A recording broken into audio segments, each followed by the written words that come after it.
to the MMA Roadshow, episode number 214. I have trouble. That was my area code in Dallas. It was 214, like growing 214. up. I was a 614. Yeah, so it was 214 in old school Dallas. Now they've got 972-469, I think 680. But when I saw that number there, it screwed me up because I wanted to say 214 because that's that's how you give out your area code. Yeah, it's 214, dog. Anyway, Columbus is the 614. Welcome to the MMA Roadshow, episode number 214. My name is John Morgan. Cold Coffee is with me. We're in Las Vegas. We were at the 702 right here. That's a long time until we have episode number 702. We're at the Casa de Cold Coffee, the palatial estate, man. I'm looking out. It's a beautiful Thursday afternoon, man. The sun is shining. It's 80 degrees. It is beautiful. The window is open, man. The pool is looking very enticing out there. Casa de Cold Coffee has been well manicured in the backyard. I can see that you put the help to work. They trimmed some of the palm trees. I mean, obviously you've got gorgeous palm trees in this palatial estate of yours, and I can see that they've trimmed that up and gotten it all ready for you to enjoy your outdoor expanse. Now if they would just pick the damn limbs up instead of blocking so that the pool boy can't get to the pool. It's hard to get good help, man. It's hard to get good help. I mean, you're right. They did trim, but I do see the remnants over there that they have obviously not properly disposed of. And I'm sure you'll address that in your evaluation of the help at the next monthly meeting. I will. I'll be like, self, you suck. It is a gorgeous day in Las Vegas. We are home this week, which is nice. You were on the road last week, of course, San Jose, California, Bellator 220. Gotta ask you, man. I mean, what an odd ending, right, for the main event. Rory McDonald, John Fitch, they fight to a majority draw. And, of course, you got this tournament setting, so you got to come up with something. You got to get somebody to advance. And, at first I thought, well, yeah, that makes sense. Champion retains in a draw. He should move on. But the more I've thought about it, I feel kind of bad for Fitch. I mean, there's 2 scores of a draw, and the one score that does have it has it for him. Right. I almost feel like there should be like a special thing where if you're the one that got the one score in a majority draw, like you should advance in the tournament. And maybe you don't get the belt, although I guess would that screw up the entire tournament if now the belt's not on the line anymore? I mean, maybe you don't get the belt from the champ because the champ retains in a draw.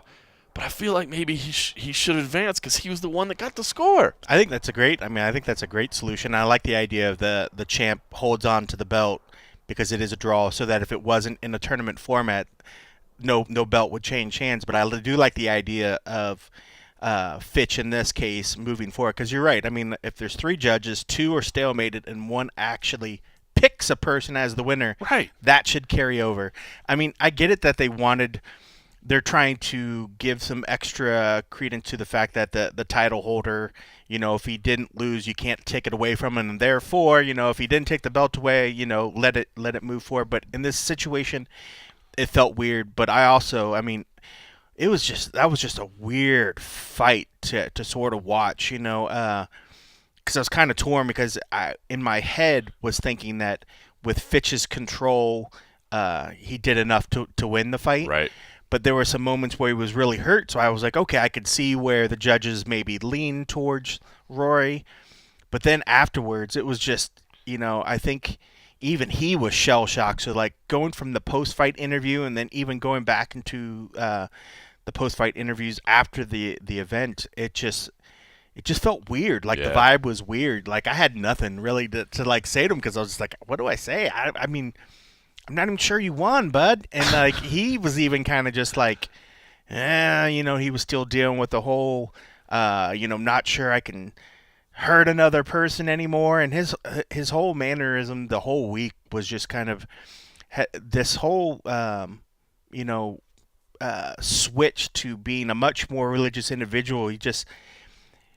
Rory's kind of an odd cat normally. Yeah, anyway. And then it just felt even more so, like, even when it started coming out in our first interview that Stephen Morocco, the Magnificent One, did, once the subject of religion came up, he was kind of a little rough, like he wasn't quite sure he should really talk about it, or Right. he was still kind of feeling the situation. And then as he kind of kept going, it felt like, okay, and well, he's talking himself into it. It's becoming more. And then from that point on, the rest of the week, it was religion, religion, religion. So obviously, it's weighing on his mind a lot, and I felt like that almost affected his performance. And if it is in the a fact where,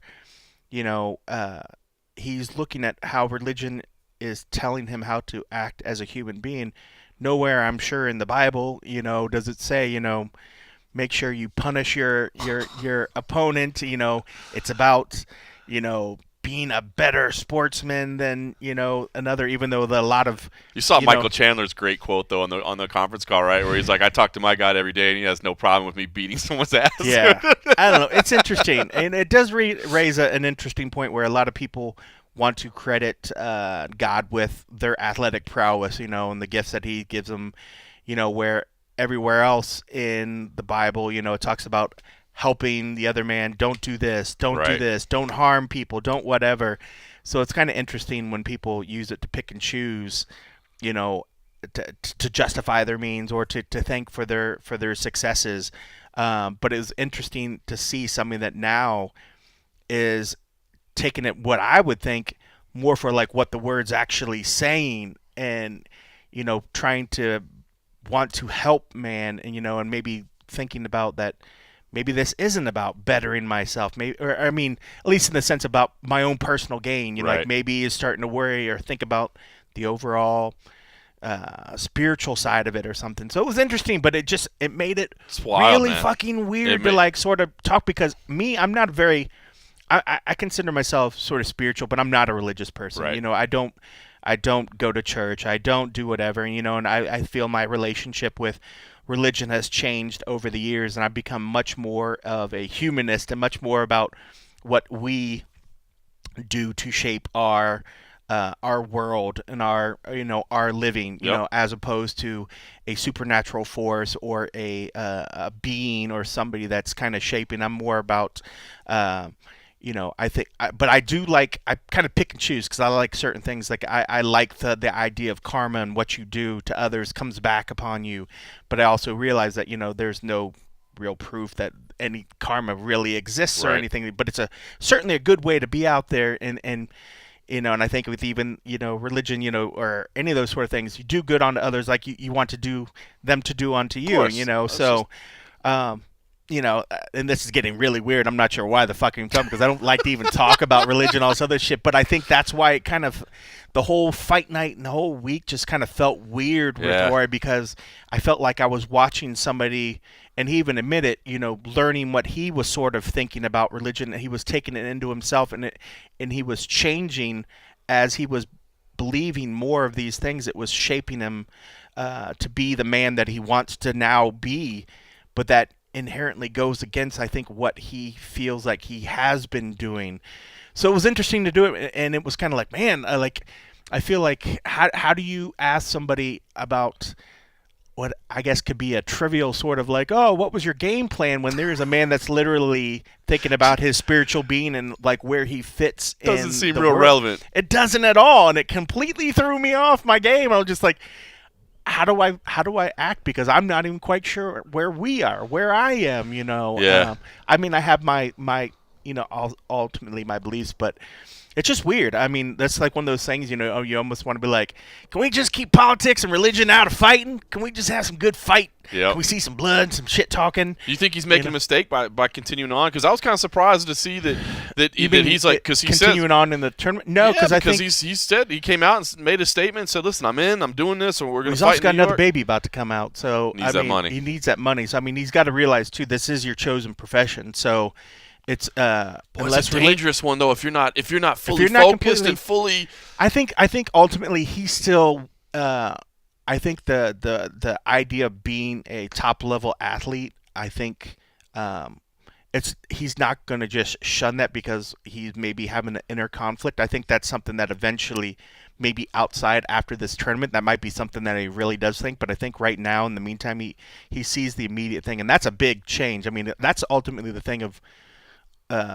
He seems like he's close to walking away from the sport, but that's a very definite Yeah. decision, not something to just, like we always say too, like don't talk to some of these fighters immediately after the fight because they're not really there yet. They have the whole adrenaline dump. They've taken shots to the head. So I don't want to look too much into where he's at right now, at least right from that spot, because I think as he thinks more about the overall situation where he is in life and what his immediate needs, I think he can kind of push down some maybe doubts about what he does, with that this religion is maybe entering into his head because he needs to take care of a business. But I could see him wanting to, maybe step away, but he has to figure out what are you going to do for a living to support your family, and that's tough. I don't know what he's been doing outside of things, but he started fighting so young. I bet he didn't finish college or anything. I've never talked to him about just it. Having faith in something is not going to pay the bills. I mean, I think it's a noble idea, and it's wonderful for somebody that has the means that you can live a life where your faith and your belief and whatever. But that you have the luxury because things are taken care of. But it's huge things. I mean, this is heavy stuff. I mean, to some people, when it comes to like your soul and how you live your life, I mean, that's something that's a lot bigger than say, what I do for a living. This is ultimately end game stuff where when you look back on your life and you ask yourself, are you a good person? Right. This is the kind of stuff that he's thinking in his mind. This is outside of, am I going to be in the Hall of Fame? What are people going to think about me? This is him coming to grips with. You can't come to your landlord and be like, bro, I ain't got no rent, but you know what? I'm a really good person. I'm a really good person now. I've been putting out good energy in the world, man. It doesn't really work that way. I wonder how much of the fact that his next round matchup is against Neiman Gracie that made him, because like.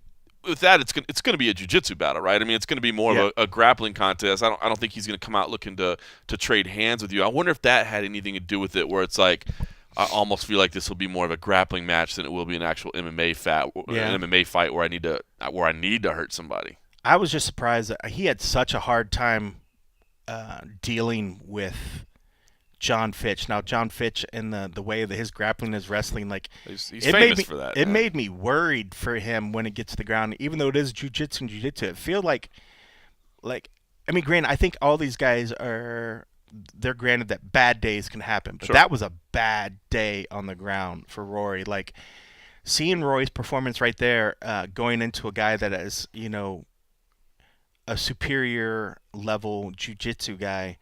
Yeah, 100%. I'm not confident with him right now on the ground, and if it's a mental block that's going on right now, he's going to need to get that clear because, yes, both guys have jiu-jitsu, but after watching his performance against Fitch, he had no answer for the ground. He was not attacking, was not offensive at all, and he was just stuck, and that's why I think Fitch should have got the win because he literally just shut him down. He shut Roy down until he was on the feet striking, and Grace is going to do what he can to not make it a striking fight by any means, but if it goes to the ground, I'm not confident that Roy's going to be able to get the win there.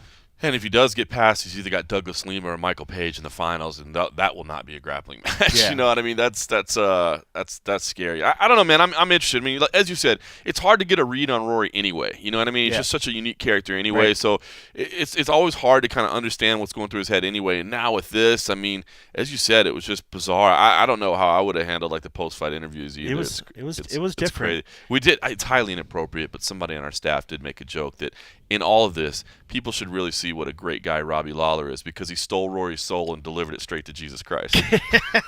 I won't reveal who said that on the staff. That's pretty fun. It was me. That Douglas Lima, man.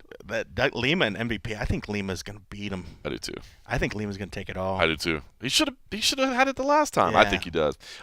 Alimale McFarland, man, she struggled a little bit. She very much struggled. She struggled a little bit. She seemed definitely human. But even Valerie came out when Valerie fought her and gave her a little glimpse. But then it was just like Super Alima showed up. And in this case, Super Alima didn't show up. You know, she literally was pushed to the limits and was losing that fight until that elbow. And one moment of the fight, and it just happened to be the decisive moment. And she even said, too, like, she felt like she had that slow start, but I think she was just off. Something was just off. And, She said that she had a slow start. She felt like maybe she had that adrenaline dump or something that was going on back in the room. Her legs weren't working right. Well, she mentioned ahead of to you guys all the irons she had in the fire, all the stuff that was going on, right? Like working on the sponsorship stuff, working on closing the house. I wonder if that had anything to do with it. Just so much going on. You got to think it can't help. Yeah. I mean, maybe there are times where dealing with that stuff maybe allows them to switch from. I mean, who knows? I mean, these high level athletes and the way that their brains work, I imagine sometimes switching to something else is a nice reprieve for them. So I can see where in some cases it probably never affected her, and it doesn't seem like she probably picked up more stuff except maybe the house thing than anything that she's done before. But it just seemed for this particular one, and I think we're getting to the point too. Remember where Rhonda took it all like a champ when she first started. They kept dumping and putting things on her shoulder, and it was fine, and it was fine.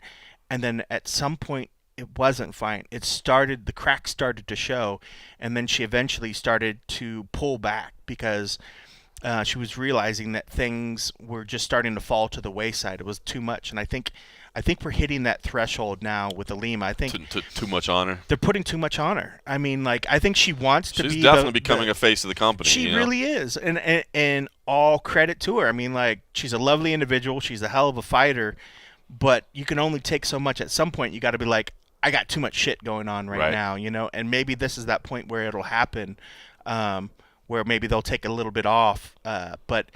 I think whatever was going on, she just went in there sort of a little flat. But as she started coming to, I mean, Vita she's tough. We said it was going to be scrappy. Super tough. We said it was going to be scrappy. I mean, maybe she has the kryptonite to Alima's superpowers. I mean, like, if it wasn't for her getting that headshot, I mean, we probably would have watched a decision loss. Completely agree. For sure. I completely agree. I do love Alima's attitude, though, of let's run it back. You deserve it, and this is not necessarily the best way for me to win. Yes, it had to be called. Yeah. I can see your skull right now, so yes, we need to call this fight. But I do love the attitude of like, let's run it back. Yeah, where champ has the belt and can very well just say, got past her. It was tough. I got past her. It's on to the next things.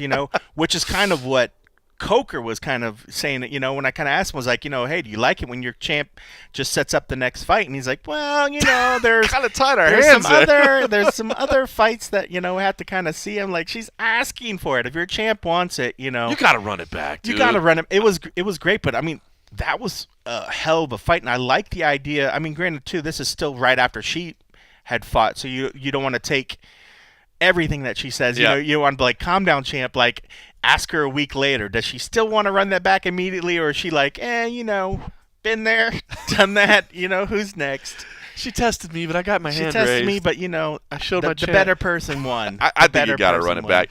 Benson Henderson and Phil Davis both picked up wins. Man, poor Liam McGeary broke his jaw. And that was crazy because thought his jaw broke on the punch, and then comes out and says, no, he broke it in the second round. Like, good Lord. And Gaston Bolanos, man, I told you guys, keep an eye. The kid's got something, man. Gaston Bolanos has something.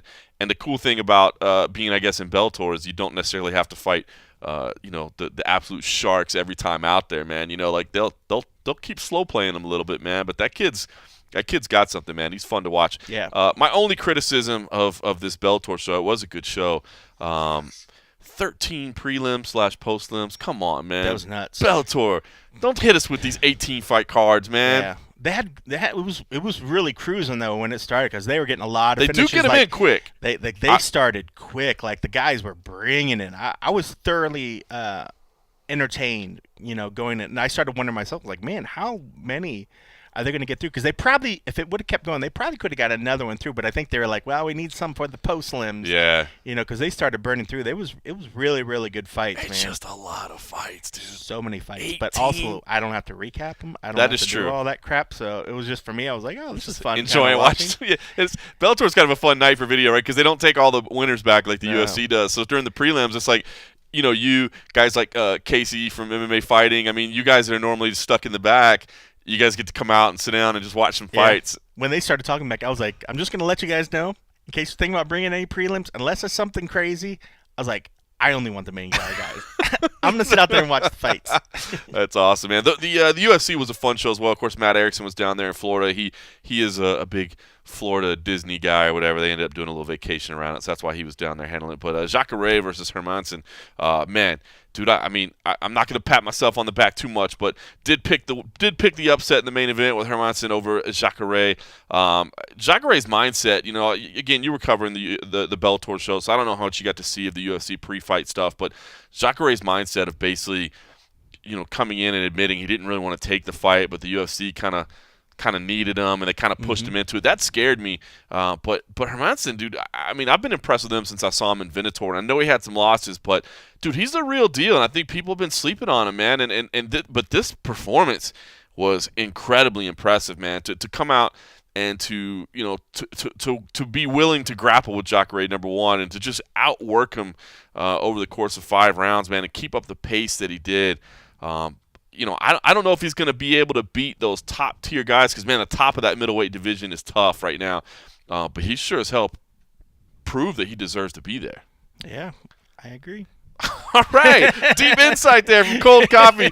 Greg Hardy did pick up the win there. I will say, listen, I am not a Greg Hardy hater. I know there are a lot of people that are. I don't try to. Quite a bit of haters. I don't try to defend, obviously, the incident that he was convicted of and then later overturned. I'm not trying to paint him out to be some kind of saint or anything like that. But he is a fighter that's in the UFC. What if he started hanging out with Rory? Would you paint him as a saint then? That would be interesting to hang out with him and Roy McDonald just became best buddies. But I will say this, man. I'm here to save your soul, Greg. His opponent, man, Dmitry Smolikov, that was an embarrassing performance, man. He just literally, it just looked like he didn't want to be in there at all. Yeah, that was one of the fights. I had my phone there off to the side trying to watch at the same time, and I remember watching. I was like, "What is going on here in this fight?" I was like, where did they find this guy? Because this wasn't his first fight. This was third. So he was 0-2 in the UFC. I actually talked to some people behind the scenes. He wasn't cut after he went 0-2, but he kept. I guess it was kind of like they kept offering him. We might need him if we go back in the area. Yeah, exactly. Apparently they kept offering him fights, and he just had things going on. He was hurt, or he had a family thing or whatever. So he basically kept turning down fights, and eventually they're like, dude, you got to fight or you're gone. You got to fight. So they let him go. He went and fought outside the UFC. They brought him back. Listen. I'm not trying to build up Dmitry Smolikov as like, oh, man, this guy's amazing. I mean, yes, it was a lower-level opponent. But, Greg Hardy at this point in his career should be facing lower-level opponents. I mean, I don't – I see a lot of people, put him in there with the Black Beast, man. Like, come on, dude. Derek's ranked like 4 in the division right now. Like, this dude's 3-1. You can't put him up. No, that makes no damn sense. So I didn't hate the matchup initially. But that performance from Smolikov, that was downright embarrassing. He quit. He quit and didn't want to be in there, man. I wouldn't want to be in there after taking a couple shots. I will say, yeah. I would. Hardy looks like he punches really hard. Those Contender Series fights in that tiny cage, man. I love it, man.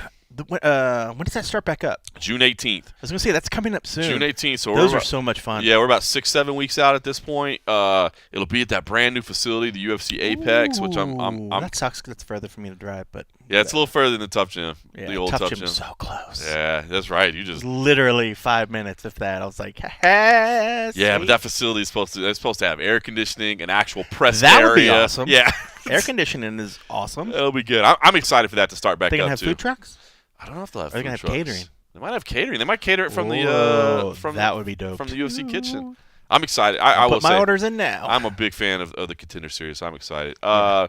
Man, well, the veterans, the people that went through that have done very well in the UFC. Like, if I say, I almost now, when I watch a guy that won on the Contender Series and say a lot of people don't really know him, and he's coming into a fight, and like one of the cards, I'm like, I'm not really sure who I'm going to lean towards. These two guys don't really know.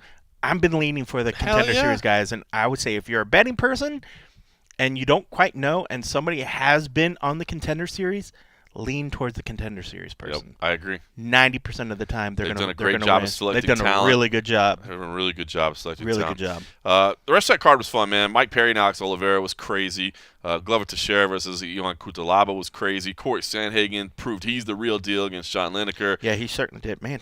It was a good card, man. That was a good card. That Lineker Sandhagen, that was good, man. That was another one where I was like, man, is Sandhagen just shut it down? Is he hit harder than it seemed? Because Lineker just didn't seem there. He seemed out of sorts the whole time. I think Sandhagen's his movement and his range were just problematic. Some of his striking was just spinning out of nowhere. The flying knees. I mean, it's very dynamic. He was fun to watch. He's the real deal, man. He's fun to watch. He's the real deal. And I will say, the Jim Miller family moment, man, that was big for me. Dude, it was because it was early prelims, but yeah, Jim Miller had his 4 kids cage side for the first time, that's cool. and he goes out there and gets a first round submission win. I mean, Jim Miller, one of those dudes who's just impossible not to like. Yeah, I mean, how can you not like Jim Miller? Been around forever, So if you don't like Jim Miller, you're probably a dick. That's pretty much the way to look at it. I will say there were a bunch of regional fights too. The one guy that stood out to me at KSW 48 it was a smaller KSW show, but they crowned a new interim champion in the featherweight division. It's this 21-year-old French kid named Saladin Parnasse. And he looked phenomenal. So that's kind of a name to remember, somebody to pay attention to. He's now 13-0-1. He's the interim champion KSW, and I thought he looked phenomenal. So, busy weekend of fights. I guess the big news right now, since the weekend, has been the fact that the Brock Lesnar fight with Daniel Cormier is now off the table. Well, that's it. I was going to say, according to Dana White, Brock said he's retired. Now, Brock didn't make the announcement. Dana made the announcement. As far as we can tell, USADA won't talk about it, but I haven't heard any definitive confirmation that he's, taking out of the testing pool, which, again, that's really the mark of retirement, is that you're out of the testing pool, because then you got to have that waiting period when you come back. Yeah. And on the heels of that, we get an announcement. And I don't follow the wrestling world that much, but I do hear a little bit on Sirius XM, the Busted Open. I'll turn that on sometimes. Okay. But he's going to be fighting over in Saudi Arabia. I guess they've been paying millions of dollars to WWE to bring shows over there. Apparently, Goldberg's coming back, and the Undertaker's going to be there. Whoa. But Brock is going to be there. Just to me, I'm sorry, it all sounds like money to me. It doesn't sound like a retirement. Doesn't sound like money, but I will tell you that watching WrestleMania, which I did, Brock looked smaller. He looked, don't take this wrong way, Brock, weaker. Right. Which I thought maybe he was preparing for a fight, because I thought he was weaning himself off of something that maybe made him look bigger and stronger. Maybe it's a supplement of some sort. But I thought his WrestleMania performance, I didn't think he looked great. And I thought if he's not looking good there, he probably is not ready to jump in and fight. But I don't know. I can see where this retirement could stick, because I thought it was probably the not best Brock that we've seen in a long time. And Brock's not getting any younger. That's right. I mean, I'm not sure of his age. I'm going to say he's 55. But he looks like age is starting to show up a little bit. Like they're not want to take that things. But I mean, I thought 41. I was going to say 42. He's 41. He turns 42 in July. Okay, well, close to 55. More or less. We'll say 50 and split it in the middle. But if that is the case, that WrestleMania performance was showing that he is trying to clean up because he does want to fight in something. I don't know. It's weird, because if he's going back in to do another WWE, looking how he did and wasn't really trying, maybe he did try to test himself to see how he felt, going into a fight. Even Go said on the radio maybe he had a little test run and maybe didn't like the results or whatever, and then is going back to wrestling. But the Brock at this past WrestleMania was not the Brock that we've seen recently. The last time he went to the UFC, even the Brock that showed up and that pushed Daniel was a bigger Brock than the Brock that we saw. So I don't know. I got to be honest, man. To me, I don't care that the fight's. The only reason I feel bad, like I wanted the fight for Cormier, just because I'll be honest, just get some money.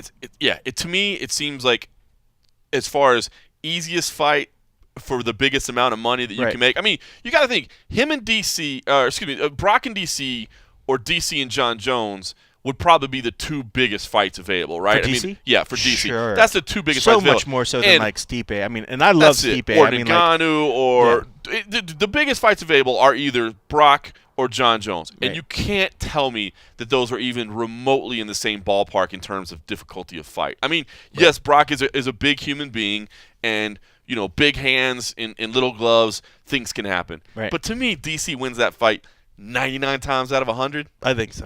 You know what I mean? I think so. Other than one freak occurrence happening. So I feel bad for DC because he's a guy that I think deserves a big payday on his way out the door, man. He's been a quality ambassador for the sport and a quality human being, and I'd love to see him get that big payday. But as far as like actual competitiveness in the heavyweight division, like, I don't care that this fight's not happening. It was just a cash grab fight. That's all it was. I mean, it was just pure entertainment factor. I mean, the same thing when we watch some of these other fights. There's fights that are good for the division. There's fight that keeps a division moving or shows a division's dominance, shows how a division is fun to watch. And then there are fights that are purely just fun to watch. Right. That's kind of like when I watch WrestleMania. It means absolutely fucking nothing on the grand scheme of things, but it's just pure entertainment. It's just pure, who gives a fuck? Let's watch this happen, know? So that's kind of what I equated to the Brock and the DC. Part of me was like, man, I want to see what DC is going to be able to do to Brock. I'd love to see if he could pick him up and slam him. I think that'd be really fun to watch, I mean, that would be pretty cool. It'd be so fun. But, I mean, Brock is a good wrestler, so it'd be nice to see a huge wrestling match happen, but between guys that can still hit you as well, So I think that was a lot of fun, but when it comes to, I bet DC what does it mean? I bet DC would showboat a little bit too, Oh, it would be a performance. I think he's also a wrestling guy. He loves the whole WWE. I bet he didn't come out wearing an outfit or something. He'd be like, "This might be my last fight. Sorry, Reebok. We got to come up with something." I think he'd play it up. I think there would be like a performance element to the fight. I bet there would, and that'd be why fun. it'd be fun watching it. But it's purely for entertainment. It does nothing for the division. It does nothing for, okay, this really sets up what the next fight should be, because clearly this is the number 1 and the number 2 guy fighting, so next should be the number 3 guy. You got Stipe, JDS, Ngannou. They were all calling bullshit on it, and they're right. They're right. For all three of them have a case. They're like, come on, man. But they're like, hey, if this is DC going to be able to get some money, I get it. That's because true. They would all want that opportunity themselves. But they also know that it's bullshit. They also know that it's just bullshit that sucks. They have to wait. But they also know that DC is not long for the division, So if a guy that's done good things, a guy that has been a champ, a guy that's went and did 2 belts, let him get his chance, get some money. Because I know if they were in the same situation, would JDS take the fight? He would. Of course. Would Francis take the fight? Of course he would. Stipe would take the fight. Everybody was asking for Brock, so they're not going to hate on the fact, because then that would just be hypocritical. Yep. But they have every right to be pissed off that it was even a possibility in the first place. But it is what it is. But I would have watched it. And I would have been fucking glad watching it. I would have think it would have been a lot of fun. It probably would have been one of the funnest matches that we had watched. But I don't feel like we lost something that it's not happening. No, it's better for the division. Yeah, I will not lose one iota of sleep over the fact that I'm not going to see DC and. Can lightning strike twice with DC and Stipe? What, fight again? I mean, yeah. I mean, no, not fight again. You think? I mean, could DC knock him out? That's the interesting part about this fight that I like, is because a lot of people think that it was a fluke shot, even though it was a wonderfully placed punch that he threw that dropped Stipe. Yeah. I think that's why this is so interesting, because I think DC wants to go in and show that it wasn't a fluke, and Stipe also. I mean, because Stipe had a great. He was striking, was looking good going into it. He just got caught. He got caught. And that's the thing that can happen, and it can completely happen again. I mean, I think I picked Stipe, if I remember right, to win that one. I did too. And I don't know where I would lean this time. I know, that's what I'm thinking in my head, because I know. I mean, look, I remember picking that fight. I remember going with Stipe, the bigger fighter, the better striker, but knowing that DC was a live underdog. But I sure as hell didn't think DC was going to knock him out. You know what I mean? I didn't think that was happening. So, yeah, for the rematch, I mean, I don't know. I don't know that I wouldn't pick Stipe again. Yeah, I probably would, but I don't know. DC, I mean, like, it would be nice for him to get if that is the last fight, even though I know he wants to fight Jones, it would be nice for him to go out on a high, but it doesn't mean I need to pick him Right. to go out on that high. Um, you know, That's what I wonder. If he does win the fight, if he wins again, you only see John Jones. You only see it fight again if it happens at heavyweight, right? Like, there's no reason for DC to go to light heavyweight to fight John Jones again. I just don't. To me, that doesn't interest me at all. I feel like we've seen it, we've been there, we've done that, we know how that fight goes. No disrespect to Daniel Cormier. I think the only way we see John Jones if John Jones goes to heavyweight, that does interest me. To see a DC that's not depleted, to see a DC that didn't have to put his body through all that to get down to 205, that maybe makes it a little bit more interesting. So I would like to see it at heavyweight. Because the only other fights on the table, like at that point, you're looking at JDS, you're looking at Ngannou. I could see him wanting to fight Ngannou because, obviously Ngannou is that big scary guy, but, wrestling is a deficiency. I can't see him really wanting to fight Junior Dos Santos. I can't see him wanting to have that fight. And I don't know if those fights mean anything to him. I mean, do you think it's just John Jones or call it a day? well, I think he certainly wants that fight. But man, what would that do for his psyche if a fourth fight and you lose and then you want to leave? I almost feel where he'd want to just be like, I've already endured the sadness of the three. I agree. Let me just finish it. And he already set it up. I already told people I was going to leave, and I was trying to get this fight. But at least this would answer the fact that Stipe deserved a rematch for what Stipe had done for carrying the belt and defending it. He should have been given a rematch or an opportunity a while ago. So I think at least this answers that, and that would be good on you, Daniel, for giving him that option to get the rematch. Mm-hmm. And there would be nothing wrong in my mind that if he took that loss and walked away, or if he took the win and walked away, he's already had a hell of a career. You've already done enough. I mean, there'd be no shame in saying, that's it, I don't need to fight Jones. But if he knows that Jones fight would be a hell of a payday. But if the pay-per-view shit's all weird now, maybe there's no fucking incentive to do it. So just true, because man. if he knows the pay-per-view and he knows that, say they're going to get 1 million buys and he's going to get an extra, I don't know what that equates to, an extra 100,000 or whatever. More than that. I know, I'm just throwing out a number. If he knows he's going to get an extra 100,000, 200,000, hey, maybe that's in it. That's worth it. But if he knows that, hey, sorry guys, we'll maybe bump up your thing, whatever, because now our schedule with the pay-per-views, we don't get the same percentage points or whatever.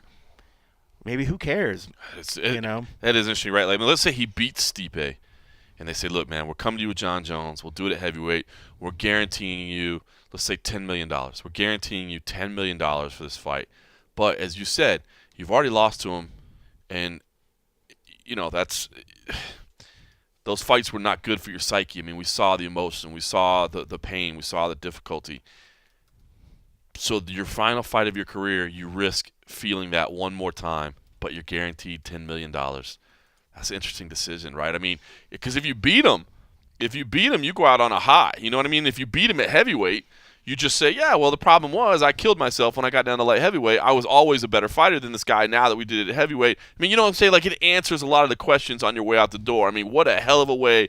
Not only did I defeat Stipe twice, but then I got my nemesis and I got him back, and I became the first man to beat John Jones, and I'm out. You know what I mean? Oh, my God, the high that would be, or the low of, what if he knocks you out? And it's like, dude, you had this amazing career, but this one guy beat you 3 times, and you got to live with that the rest of your life. But to risk that, knowing there's a guarantee like 10 million, I mean, that's huge for your family. It may not be 100 million like Connor got, but that's a hell of a little nest egg for you and your family and your kids. But that'd be an interesting decision to make, man. If you are willing to set yourself up to have to endure that pain again. But, I mean, that's a $10 million payday. That's a life-changing payday. It is a huge life-changing. That's a career-ending thing. That's nest egg for your family. That's your kids are set for college, and that's starting a business. That's huge. That's huge. That's huge. but you risk being that pain, that low that brought you to tears in the octagon again. But I guess knowing that your life's set for the rest of your life, you wipe away your tears with $100 bills. $100 bills. That's a good point, man. All right, well, listen, this week, of course, the UFC's right back to action, man. We don't get no break. Bellator's back to action as well. But, of course, that's a little smaller card. We'll talk briefly about that. But the feature attraction this weekend, UFC on ESPN Plus. Mess it up. UFC on ESPN Plus 9, Iaquinta versus Cowboy. Iaquinta, Donald, Cerrone. Man, what a phenomenal main event. It is up in Ottawa, Ontario, Canada, which means it's a Mike Bond joint. I hate missing Cowboy fight weeks, not going to lie, man. Cowboy, try not to homer too much for fighters, or at least we're open and be honest about it. But I've been a Cowboy Cerrone fan since the WC days, and what he has put together, man, the body of work that he's done, but just the guy that he is, man. I'm a Cowboy Cerrone fan, man. We get asked that sometimes. Oh, who's your favorite fighter? And it's hard. It's like, dude, I interview hundreds of these guys. We get to know them.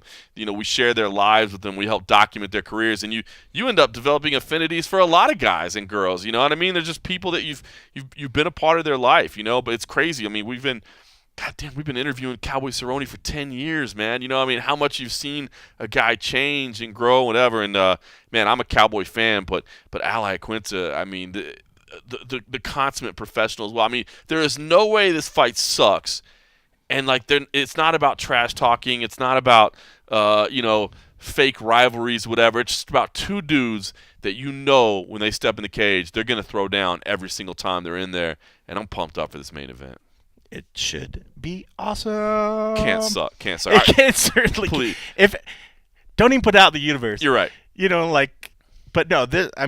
Two incredible individuals and two guys that throw down, and every time you think one guy maybe isn't fighting his best, they just show up and they put something together, and both of these guys are two guys that maybe could be said that they're fighting some of the best that they've fought in recently. Right. So I mean, I think they're both in peak form. To think that this could be boring, I feel like we fucking jinx it every time we throw it out in the universe. But honestly, these are two guys that are Francis Ngannou suck. Oh fuck. We did probably say, how could that fight ever fucking suck? Yeah. And it fucking blew. I love you, Derek, too. But yeah, I mean, these are two guys literally fighting the best. And a whole different, just different mindsets, different everything. Yep. So I'll fuck you, universe. How can this fight suck? How can this fight ever possibly suck? I know. All right. Fuck you, universe. You can't take this away from me. Well, listen, Media Day was earlier today in Ottawa, Ontario, Canada, and Cowboy Cerrone did speak with the media there. Our own Mike Bond was in there collecting audio, so we'll thank him for having this to be able to share. But you can't have a Cowboy Cerrone fight where you cannot hear from the Cowboys. So here's what he had to say. In your last fight against Alex Hernandez, we saw a guy who spent a lot of time trash talking. He was going to do such and such and such and such. Obviously didn't go his way. Now you're about to fight somebody who there seems to be a lot of mutual respect between the two of you. Can you talk a little bit about the trash talking? Does that further motivate you? Is it necessary? What's your take on that? Because you've been one of these fighters that says multiple times, people in the back are very cordial with you, and then when the mic's on, they turn. So I want to get your comments on that. Man, this is a sporting event, man. That's what we do. So why, just because we fight doesn't mean I got to hate you. Me and Al we were out here in Ottawa doing a media tour, and we did a couple of interviews together. It's like, why can't we be cordial? Sure, you don't have to like me, but let's at least be cordial. We don't need to have bad blood. So it was kind of a relief to finally have a guy that could stand there and, and just shoot the shit a little bit. I don't think the trash talk helps anymore or not. I feel like I'm still going to fight you just as hard whether we're buddies or not. The same with Yancey Madero, him and I are good pals. So we went in there and fought. I fought a couple of my friends, so it's good. Was there ever an opponent that you genuinely disliked and still do? Nah, I let all that go away, man. Don't bother me anymore. You've always had a very easygoing personality kind of thing, like you said. And then when you get in the ring, you just say you love fighting. What is it that just gets you going when you're in that ring that makes you want to go that extra mile? Oh man, I don't know. I thoroughly love it. There's just something about. Before it was going out on Friday night, Saturday night, picking fights in the street. It was just being an idiot young kid, and I get to still do that now. So it's I just love it. I love training, sparring, fighting. Saturday night to me, there's nowhere I'd really honestly rather be than in that ring fighting. Even as your fighting style too, what do you do just to prepare for fights, and you go out there and you just lay it all on the line almost every fight. Yeah, I don't know if I have to prepare. It's just I think it's in me. You know what I mean? It's not like I get back to yeah, it's time to go. I get pumped up. But I feel like right now I could just click it on and we could fight. And I don't know, it's a sickness I have. I don't know. The idea of retirement like a foreign concept to you? What's that? Is the idea of retirement like a foreign concept to you? Oh yeah, I don't know if I'm ever gonna walk out. Literally, the UFC is gonna have to say that's enough, Cowboy. That's enough. You can no longer walk out with a walker. So. Donald, there was a little bit of drama around the last fight with the Mike Perry stuff and Jackson Wayne camp. Is that all behind you? He's not even with that camp anymore, I don't think. Is that behind you, all that stuff? Oh yeah, it was behind me. After it is what it is. Yeah, it sucks the whole Jackson splitting from them. Greg is a good dude. I still have love in my heart for him for sure, but it's totally behind me. I don't even weigh it out at all anymore. Cowboy, quick question about your budding movie career. Equalizer 2, great job, Denzel. Is there another one on the slate? Are you looking to get into movies after UFC? They have stunt doubles. Yeah, I like doing the stunts. The movies are fun. I just finished a movie with Mark Wahlberg called Wonderland. It should be coming out here pretty soon. That was a lot of fun. I was actually in Boston training for Alex the whole time I was out there. We were filming the movie, so it was a ton of fun. Pete Berg, the director, totally let me train. Like when I'd show up on set, he'd be like, "Have you got your work in today? Go work out. Take your guys, go work out, and come back when you're done." So it was really cool having Pete all in on the training for the fight, and it was fun, man. The movies it's a different world. It's definitely where I plan on going when I'm done. The next Rock. The next route. No, I wish. Damn, that'd be something. Hey Donald, I'm often said Cowboy Cerrone is a great fighter. Dad Cerrone has been an absolute killer. How has the birth of your son influenced your in-ring career? Man, it's like a primal feeling. I remember before I had a kid, and even when I first had the kid, I was like, it's like so cliche when people talk about now you have something to fight for. Man, it's insane how you do, like how it gives you something to like. I just took him to get his shots, and the doctor gave him a shot, and he started crying, and I like teared up, and I was like, I'll fucking kill you, bitch. Like, you know what I mean? Like, seeing him in that pain, I was like, I get it, man. If somebody ever did something to one of my kids, there'd be no turning back, man. It's wild, totally different reason, and there's like a meme on the internet that says, I thought about quitting until I realized who was watching, and it's like, man, you have so much more to like not quit and keep going and push through because someone is watching. Not even the people that are watching, but like my own family. It's like, I don't know, it's just different. Did Danger make a trip? Yeah, he's here. He's on the airplane right now. Lindsay said, I'm just going to drop him off. We're in Philly. I'm just going to leave him here. I said, all right. He's a little fucker. Has training camp changed at all as a dad? Because a lot of times we hear fighters say, I miss my family, but you've got the ranch. Yeah, they're all, and thank God I have such a good team with me because Lindsay works. She's going to school to be a doctor, so she has all these clinicals and internships she has to do all day. She works like 14 hours, so we have the baby all day, and my team, we just take turns like watching him when I'm training, and it's cool. He's there all day long. It's fun, man. It's sometimes it's tough because you don't get a second to yourself anymore. So everyone out there trying to have a kid, they take every ounce of your time. You don't have any time to watch the phone. They want to play with your phone. They want to touch this. He wants to crawl over here. He wants to be held. He wants to be down. He wants to cry. It's like, oh, you little fucker, just give me a minute, right? So it's training camp. It's tougher for sure, but I love him, man. It's cool. You've done really well in Canada when you fought here. What do you like the most about this country? Obviously aside from that. Man, it's pretty cool. I get a great welcoming here in Canada, man. I like fighting all over the world. The reason I got into kickboxing years ago was to travel. I remember I used to make $500-700 to go to Tokyo and fight, and I'd be like, yeah, but I just need you to extend my ticket a little bit so I can go see the country, And everyone talks about, man, you fight on short notice. Like, man, I used to get a call on Wednesday and fight in Japan on Saturday. So the days of taking short notice fights have always been a thing I've done, and I love seeing the country. I love traveling. So any chance I get to go, UFC wants to send me somewhere, I'm like, let's go, man. Let's go see the world, and I love it. Speaking of travelling, this is the first time I think we've seen you since doing a shoey in Australia with Tai Tuivasa. So what was that cultural experience like for you? Australia was a lot of fun, man. I thoroughly enjoyed it. I had to drink out of my own boot because a random stranger's nasty shoe. I don't know how Ty does that. We'll be walking to the casino and someone come up with like a nasty, and he'll just take it, and I'm like, and then they spit in it. Nah. No. Earlier this week, you said you're not chasing the Conor fight anymore. That was a fight you always wanted. What's the motivation behind like saying, you know what, it's over? It's just hard, like, especially for this fight. Like I said, we're going to wait for Conor. He agreed. We were supposed to have it done. Then he said he needed more time, and it just kept getting drawn out. So I was like, no, not anymore.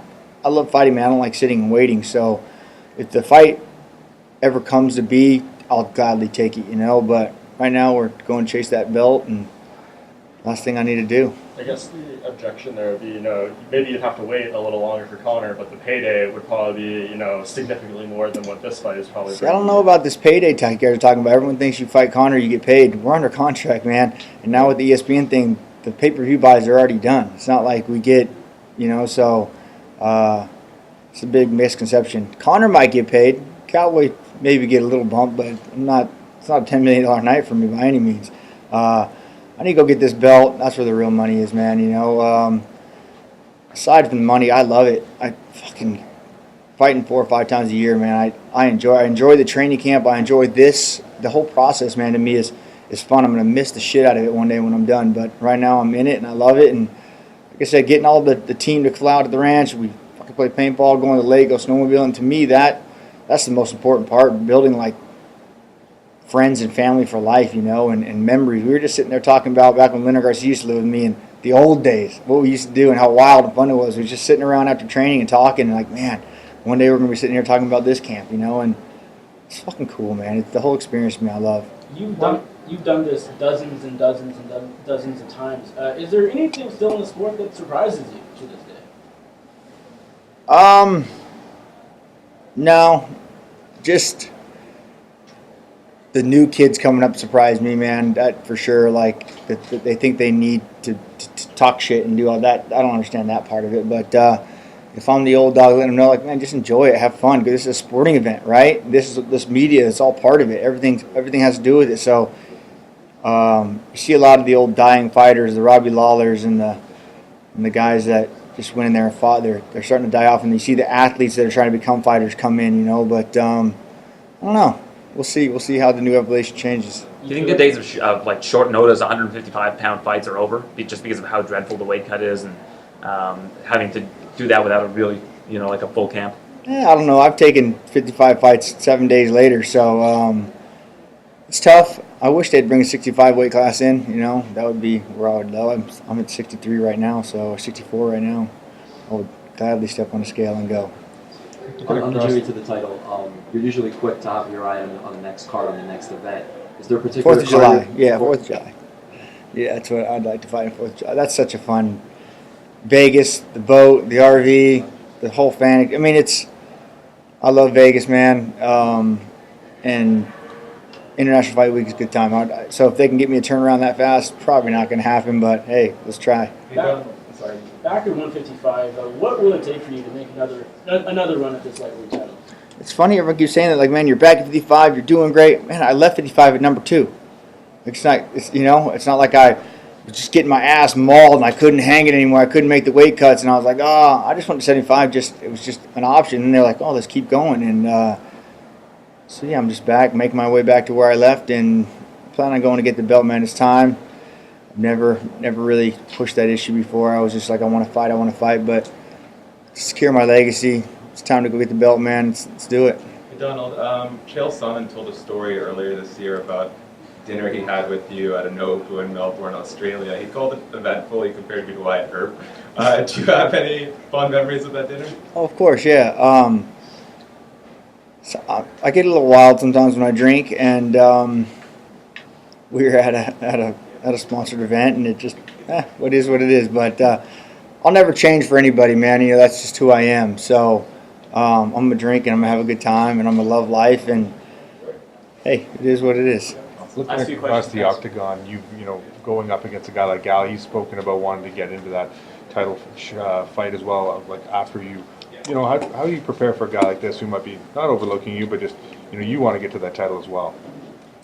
I mean, that's what you get to the top of the ladder, right? So everyone wants, right? So we're fighting for the same position, but yeah. I don't know if I prepare any different, man. That's what everyone else. You don't watch tape, you don't study. Like, man, I'm the boogeyman. I'm the guy they want to watch. I'm the guy they need to study. been in the sport so long. Like I said, this is my 41st walk into the Zuffa octagon, right? I don't think Al's going to show anything. Oh, wow, I've never seen that before. What the hell did, you know? So I just go in there and have fun and do what I love, you know, and he's going to try to come hard early because I think I'm a slow starter, you know, but let's go, motherfucker. I love it. Let's blow the roof off this place. Let's go 5 rounds nonstop. Can you keep the pace? I can. I was born with great cardio. I have great cardio. I'm in shape. I didn't take a day off this camp, you know. We really focused, really trained hard, and we had a lot of fun.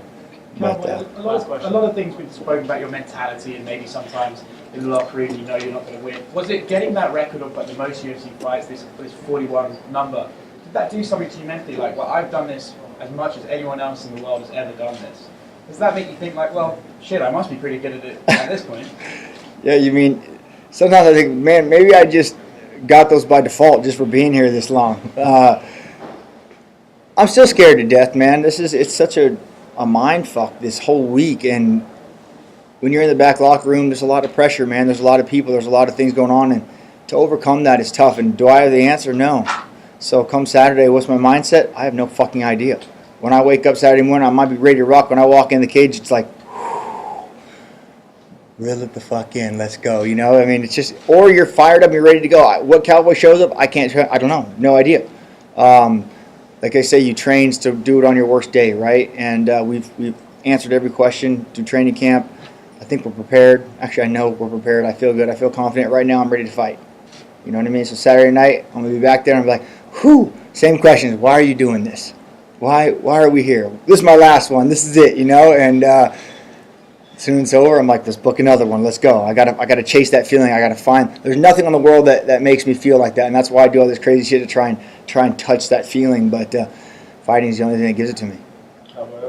You hold the record for most knockouts by kick in the UFC. What has made your kicking game so effective? Is it a timing thing? Just how you train it? What makes it work? I don't know, a lot of people make fun of the way I kick, like unorthodox, funny, crazy style, and I don't know why or what. Just I have like crazy dexterity in my legs, right? Like I can throw a triangle up without my hands, you know, and just like throw it up on someone's guard high, and I just have real good dexterity in my hips. And who knows though? Who fucking knows? It's not like I just practiced the kicks. It's crazy. I was just hitting with Henry Hoof in Vegas, you know, and he was like, "Wow, I trained 4 people to fight you. It's my first time ever holding pads for you, and your kicks are crazy. Like how you can just throw them up that fast." And I think it's just I was just born like that, man. You know. So I'm not sure. I don't have an answer for that. Thanks so much, guys.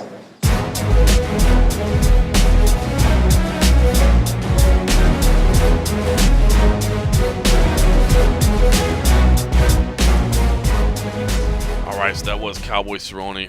I just love hearing from him. I just love his openness, his honesty. I think the fighter mindset, man. So much the psychology of it, and he's always been so open and honest about even at his level, and even as many times as he's done it. You know how difficult it can be, and how he's got this love-hate relationship with it. You know, he loves the fight. He loves it, but then on fight night he hates it. But then as soon as it's over, he wants to do it again. You know what I mean? It's just loves the adrenaline rush. Yes, man. I love that he's so open about it, because I think that's what I think everybody feels, man. Like everybody in this sport, it is the scariest shit on the planet, even for them. You know what I mean? But the feeling of accomplishment and the emotion, man, it's so intense. And I love.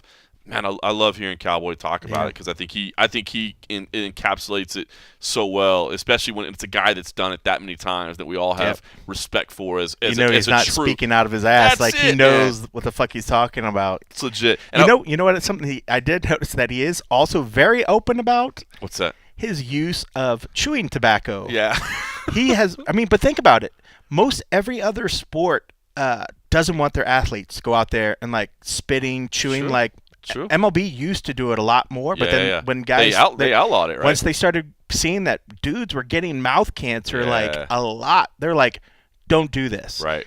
Like every video this week that Cowboy's been in, had a little chew in. He's fucking been spitting. He's just taking the fucking spit cup up there with him during his interview, during his open workout Q&A, as he's kissing fucking babies. He's got chew. He's got chaw, or what the fuck he call it? Dip. He's called dip, but then there was also chew or whatever. I don't know. I think it's the same shit, you know. Thing. Like I'll tell you a true story. Like when I was a kid, like I can't like dip. Like I'll put it in like literally like 2 or 3 minutes. I got a fucking buzz. My head's spinning. If I leave it in too long, I'll fucking throw up. So now a lot of times if I just smell, I'm like, whoa, start getting those feels. I'm like, oh shit. And he's up there just fucking like, hey, let's have this Q&A. Spitting in his cup. Give me that baby. Don't mind the brown kiss lips. You know what? I just fucking. The more I thought about that, I just cracked up. I'm like, that's fucking Cowboy right there. That's Cowboy, like, man. He is who he is. I will say this, man. He even drinks. Remember, we've seen him. Like, I know we there's been presser, I swear, where he was dipping, but then he was drinking from Bud Light. I think at the same time. Oh, absolutely. I think he's the kind of guy. Yeah. Even though he's spitting, like, I think that's a special individual that swallows. Because he'd had to have been swallowing, I imagine, unless there's a way that you can just like. Did you just say it's a special individual that swallows? Well, that swallows, yeah. No, but like, does he make the chew spit sit in the corner of his mouth and then he can swill beer on the other side? Well, maybe that's what we got to ask him. So, he doesn't like doing the traditional pre-fight interview because he doesn't watch tape. He doesn't like talk shit. So maybe that's what we ask him about next time. Like, just get to walk through dipping techniques. Dipping techniques.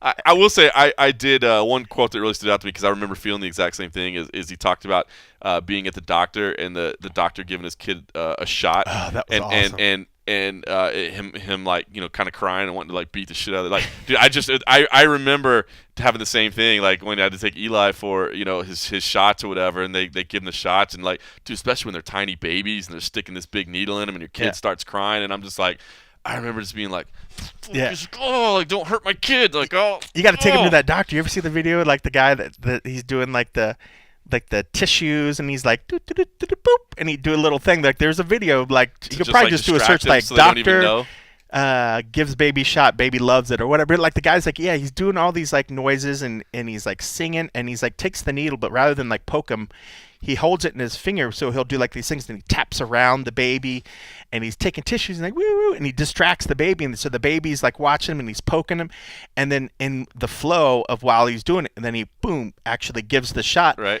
and as the baby kind of starts to realize it, another tissue and another noise. It's like, it's so cool. Like, I don't have a kid, but I've watched this video, like, probably a handful of times, and there's probably a couple of them, but, like, the doctor's so good about it. That's but, like, crazy. The baby, he just literally freaks, like, the baby just distracts it. That's funny. Instead of just being like, here, I got to give the baby the shot, and just grab the arm or the leg and boop, and it hurts the baby. But it was so awesome. So I'll search it out. I bet if I do a search, doctor, baby, needle, whatever, distraction, I bet it'll come up. But yeah, you should look for that. But yeah, that's the doctor where y'all should take your babies to. I dig it. Well, I'll have to look out for that. We'll have to see if any of them are available in Vegas. Do you distract our children with handkerchiefs? What's your percentage on crying versus not crying on shots? The kid's 7 now, so he's kind of toughened up since then. But, all right, listen. Well, the other side of this main event is Iaquinta, who is, man, just a good dude as well, man. Will shoot straight with you. Doesn't sugarcoat anything, regardless of what the repercussions of that may be. And he's always a fun guy to talk to as well, because again, he keeps it real, man, and he will definitely come and put on a fight. So I'm looking forward to this main event. But Iaquinta spoke with the media as well, and here's what he had to say. How was your first night in Ottawa? The first night was good. Every night's been good. I've been here since Monday. Checked out the National Art Museum. I want to get to that War Museum. And then Parliament. The Parliament's right down the block, so I feel like we got to get there. I don't know. Can you go inside? Can you, like, check it? Can you not? Yeah, you can? Yeah, you can.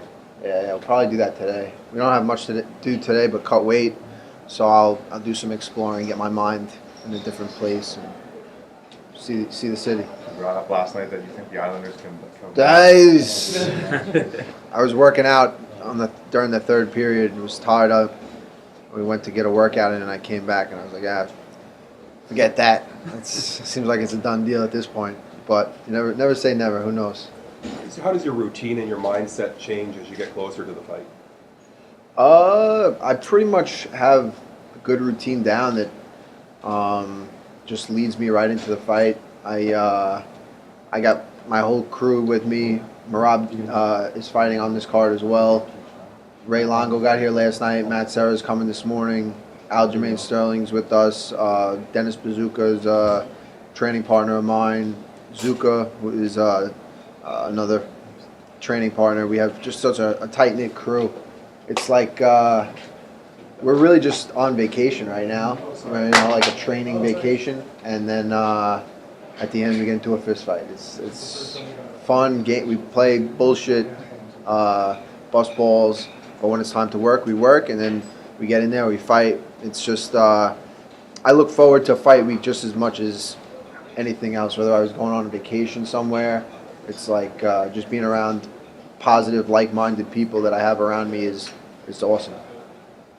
Is keeping it loose an important part of it for you? Exploring the city, taking your mind off of things? Yeah, absolutely. I like going to new places that I probably would have never came to if it wasn't for fighting. I've been afforded that to kind of, they send me, do you want to fight here? Sure. And then I just saw Ottawa's the capital of Canada, and there's so many cool things to check out. It's I love it. I love the whole process. I saw that on Twitter. You're trying to meet the Prime Minister while you're here. That would be awesome, right? That'd be really cool. I don't know much about politics. I don't know too much about Canadian politics, but I'm always open to learn and educate myself and kind of check it out. Sure. Now, you've had a bit of a contentious history of the UFC. Is that all in the past now? I think we have a good working relationship. I have a good rapport with Hunter Campbell, Sean Shelby. Met with them a couple of times, and really, they understand me a lot better. I understand what they're looking for a lot more. So I think there's still stuff that we hash out when we need to, but it's a good working relationship, and I'm in a way better place, and I think we both are. Do you think that's just something that, because of your work outside the UFC with the realty stuff, you just are aware how business works and you know what you're worth, and perhaps that's something they're not used to dealing with other fighters, right? Yeah, it's definitely, I've learned a lot over the last couple of years through the fight game and through just in life in general. I think that it's unfortunate, a lot of the things that have happened, but I think it made me a lot better person, just I'm so much more well-rounded. I was just like a fighter lost. If I was later in my life and I kept on that path and then fighting kind of didn't work out, I probably would have been real lost. To have it at that point, it was kind of convenient for me to take a step back, figure out some other opportunities to make money, and then come back to fighting when the time was right. With Cerrone, he might not be like the highest ranked lightweight out there at the moment, but you know how this sport works. He's got one of the bigger names in the division. Do you see this as the one that if I win this, then it's just one fight away from a title shot at this point? Yeah, I don't know. I'm not really thinking that far ahead of it. I'm thinking about Saturday night. He's like you said, the number might not be too high next to his name, but everyone knows who the heck he is. Everyone, the fans cheer for that guy louder than anybody. So he's been in there with the best of the best for a very long time. I was watching him since I got into the sport. WEC, came over to the UFC, and I've seen his whole progression. I've been watching him way longer than he's been watching me, and I've been, I've been stacking myself up against the top 10 guys for a very, very long time. So I know that, he's been on my radar for a long time. You a fan of his? I'm a fan of, yeah. I don't know. Sure. It's kind of like weird for me. I'm fighting I don't know if I'm a fan of his. Like, I respect his technique. Definitely have watched him and I don't know. Fan is a weird word, but I definitely hold him in high regards as opposed to a lot of other fighters. I think, yeah. Have you seen him around this hotel lately? No, I haven't seen him lately. Is he staying in his RV somewhere or something? I don't know. He looks like the weight cuts, like usual, is having a bit of an impact on him. So I wasn't sure if you. Yeah, I'm not too worried about it. Whatever. I'm having a great weight cut. I have it down to really just a science to where I feel good the whole week.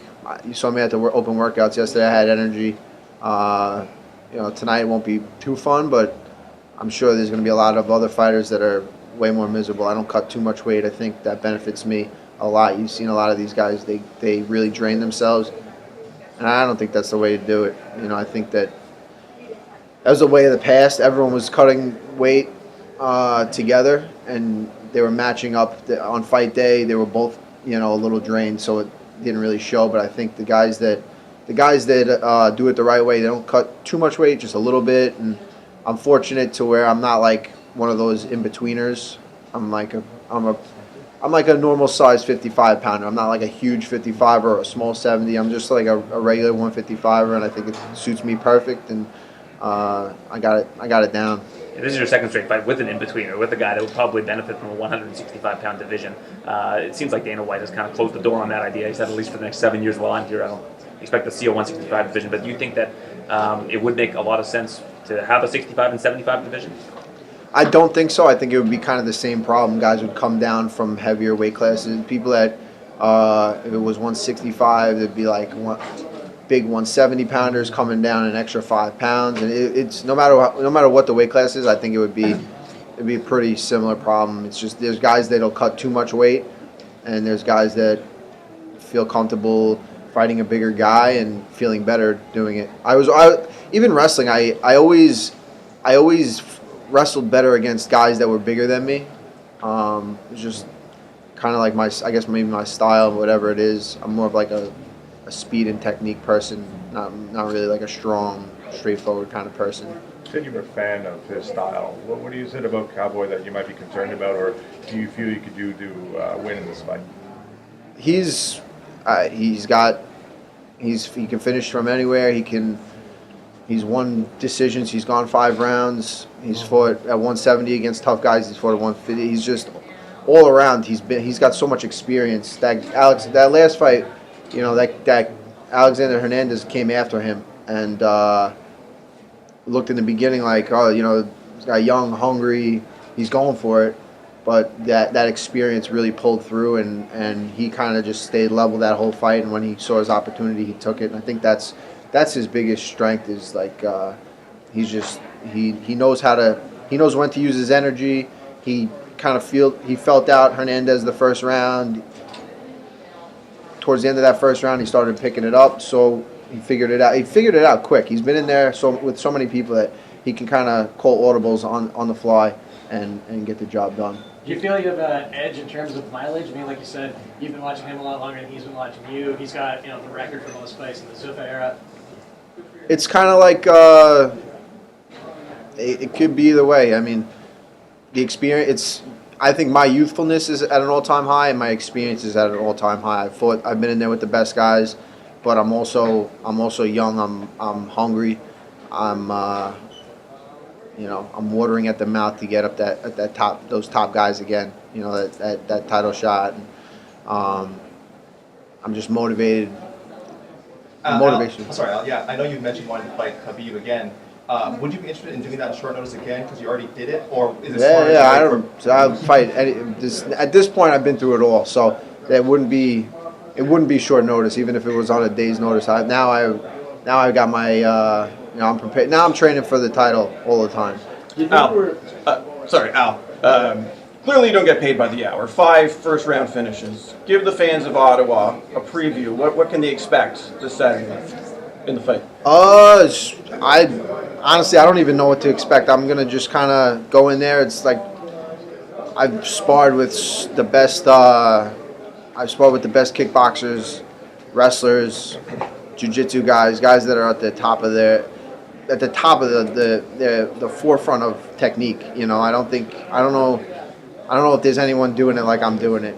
The Sports Science Lab of Staten Island is a place that I'm spending. It takes me an hour and a half to drive there from Long Island to Staten Island, and I'm training my brain. I'm training physically, mentally, just things that I think I'm on the forefront of training, and I think it's going to show in there. When guys get in there, they don't. It might not look like it from the outside, but they feel something in there that's different. I see the. Even if I get hit, I'm seeing it, and I'm coming back with something right away. I'm not getting hit, and I get hit, and it's not like there's nothing surprising me. I've seen it all, and nothing's going to surprise me on Saturday night. Do you think we're finally getting some clarity in the lightweight division? Past year has been sort of up and down all over the place, and it seems like Khabib Poirier happening later this year. Seems like things are getting sorted out. Yeah, division was kind of in a crazy limbo there for a while. I think it's still a little. It's up in the air, but a good performance against a guy like the Cowboy is what I need right now. And what will put me right up there with everybody. Al, do you think a win over Cowboy puts you ahead of Gaethje, who just had that impressive win over Barbosa? And obviously Gaethje's not had very nice things to say about you as well. Do you think you guys need to sort it out first, or do you think this will put you ahead of him? Yeah, we'll see what happens. We'll see how the fight goes. You know, it's like you said, the division's crazy. Anything could happen. So I'm just worried about Saturday night. After Saturday night, if it goes the way, if it goes as it should, if it goes if I do what I'm capable of, what I know I can do, it'll all work itself out. Just to clarify, you're not scared of Justin Gaethje, right? Yeah, definitely. I'm definitely not scared of anybody. I think that I'm more scared of not fighting for my worth, like some of these guys are doing. I think that I'm scared of not managing myself the right way, but definitely not scared of fighting anybody. Yeah, just 2 questions for you. First, going back on the relationship with the UFC, when did And you he notice... poked Barbosa in the eye. No one ever said anything about that. He poked him right in the eye. He thinks put a technical bat. He thinks he better come like crazy. Down this technical stuff, he'll be just technical to get his ass kicked for sure. Sorry. No, that's awesome. When did you notice a tipping point in your relationship with the UFC? When did things look like they were on the up? It was I think it was like the Khabib fight. I think I kind of showed them really what I was about. You know what I mean? I think it's just me just constantly putting in a strong body of work. I come to fight. The fans appreciate that I'm not like, I don't know, putting on a facade. I'm not like whatever. But yeah, I think that was like the start of it. And last one, both Leslie Smith and K-Jan Johnson have been back in the news recently, and it had me wondering, for your involvement, what went wrong with Project Spearhead? Why did it not take off the way that perhaps the 3 of you were hoping it would? It's tough, man. It's a tough thing. It's I don't know. I don't know what it's gonna take. It's they had everyone had their heart in the right place. It was just getting everyone together is kind of tough. There's a way to get it done. We just got to figure it out. Do you think it'll happen eventually? Yeah, I think so. I think that it will benefit everybody. I think both sides will benefit from it eventually. Now there's other organizations that are, they're starting to put up some good money. You know what I mean? So guys are fighting out the contract and they're leaving. I think that would really look good for the fight. Be a good reason for the fighters to stay if they had some, some bargaining power and someone like kind of representing them in a general way. So I don't know. I hope we'll keep working towards it and we'll see what happens. Thank you. Thanks, Thank you guys. Appreciate it.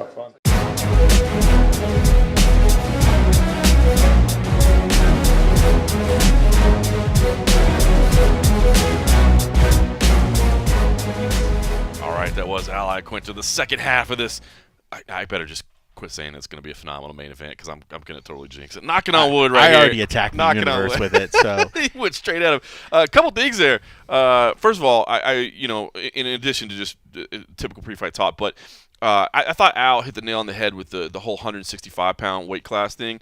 I am definitely in favor of 165. I'd like to see it happen, but I do think that people make a mistake when they argue for it because they say it'll fix weight cutting. It will not fix weight cutting. You'll have people that were better suited for 170 try to make it. It's not going to fix anything. I think it should be added just because it gives us another division. It's another championship class. I think there's plenty of talent between 155 and 170. Those are the 2 deepest divisions the UFC has. I don't necessarily buy Dana's argument that he thinks it would water down the divisions. I get that's his take. Yeah. I think those divisions are deep enough that it's fine. So I would like to see it, but I don't like when people say, and the reason we need it is because it'll fix the weight cutting problem. It's just going to have middleweights dropping down. You're going to have legit middleweights dropping down to 165. It's not going to fix anything. The other thing though is win or lose, man. I think you can tell that Al is not a big fan of Justin Gaethje. So I hope at some point those 2 guys fight because that seems like another fight that would not suck at all. That would not suck. And it's obvious that that Justin bugs Al a little bit. I think you could tell that. So I think everybody gets under Al's skin eventually. That's so why that's why he's raging Al. He's not happy with everything, Al. I love. Speaking of raging Al, I love the people use the cowboy emoji, for cowboy, and people use that reference. But I don't know if you saw Laura Gilbert, a good friend from the UFC. Yeah. She was doing like matchups in emoji form. What did she use? For that one, she used the one that's like the angry face with like smoke coming out of the nose, or whatever. And I was like, that's perfect. That is the raging Al emoji. I mean, the cowboy emoji better is than clear. just put in the house, like a house icon. Oh or something. yeah, for the realtor. No, it's that just the steaming nose coming out of it. I thought that was phenomenal. That's pretty good. That was good. Listen, the rest of this card, those are the two big superstars here, no question about it. Brunson versus Theodoro is a fight that matters in the middleweight division, but who'd you pick in that one? I think I went with Brunson in that Did you? one. Yeah, I think I went with Elias. I could see it. I normally would probably go Brunson, but Elias just has a way sometimes just fucking pulling it out. It's not fun to watch, but he is so effective at what he does. He really, really is. It is really, not really the most entertaining at all times, but you can't argue with the track record. Yeah. Cub Swanson is coming back. Merab Dvalishvili versus Brad Katona. I'm actually really, really interested. And I should say Shane Burgos versus Cub Swanson is a really good fight too, but I'm really excited to see Merab Dvalishvili versus Brad Katona. The big tickets in there, Walt Harris, Macy Chiasson versus Sarah Morris on the prelims, especially with Sarah living out here. And I like Macy a lot, man, especially Louisiana girl moving to Dallas to be part of that Fortis team. Excited. But I will say one fight that really stands out to me, Juan Adams versus Arjan Bueller. I think it's a very, very competitive fight, and I'm excited. But also, circling back to Greg Hardy, Juan Adams, is relentless in his pursuit of how much he hates Greg Hardy. And to me, kind of win or lose, to be honest with you. If he loses, he'd be 5-1, and if he wins, he'd be 6-0.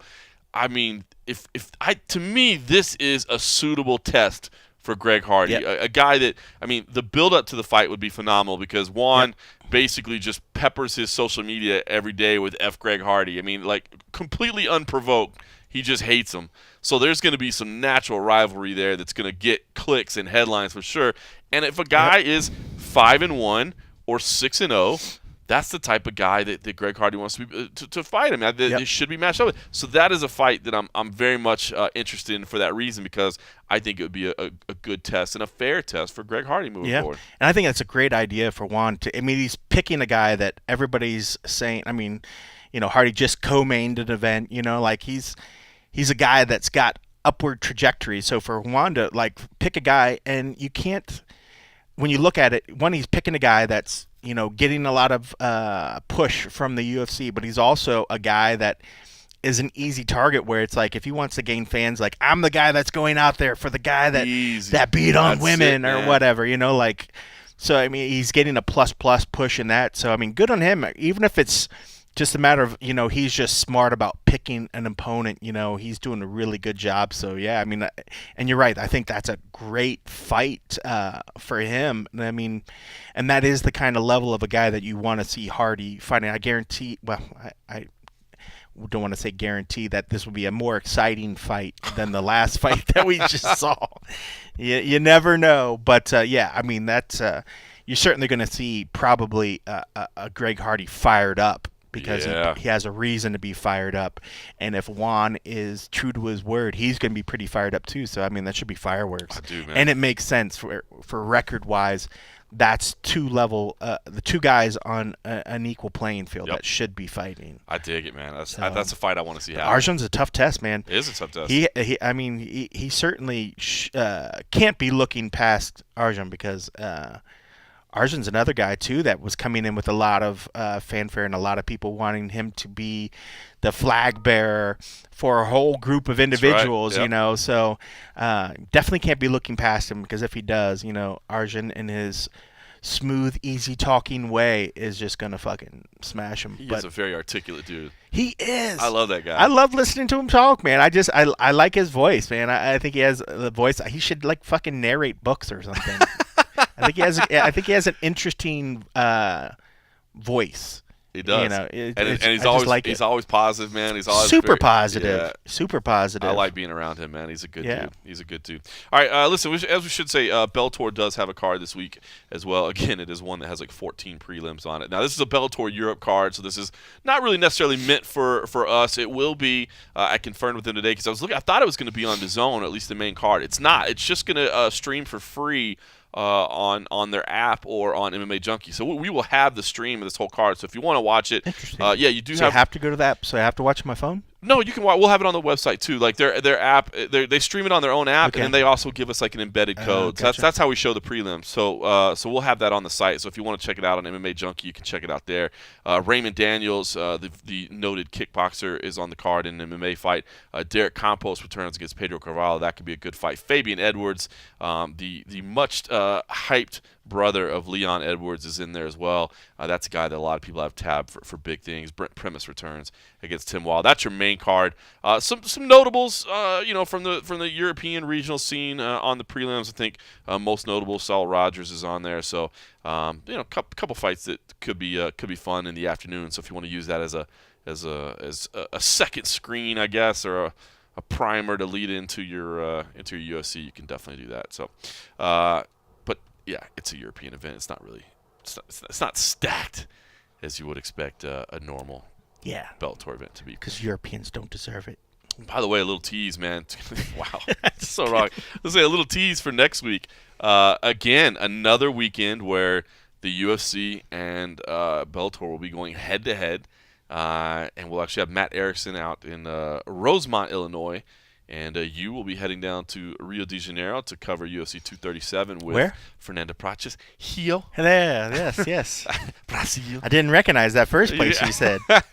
You'll be heading down there, so you'll have full coverage there. I'll be kicking it at home. Next week is actually my son's birthday is May 12th, so I didn't want to make the trip down to Brazil. And his party is the next week because May 12th actually happens to be, while it's his birthday, it also happens to be Mother's Day, so we can't exactly do a party for him on Mother's Day because nobody would come because they would all be hanging out with their moms. So I am also not doing the Rochester show. I think Matt Erickson is handling that one. So got a couple weeks at home, but it's going to be exciting. I got some news I haven't even shared with you, Kokov. We got to talk about it because I have accepted an offer to join the broadcast team at Final Fight Championship that do their events over at the Rio, at the Rio right here. I was wondering why you kept pushing that. Yeah, no, it's no. You're like, we should go hang out at this thing. I was like, something's coming. Yeah, no, I dig it, man.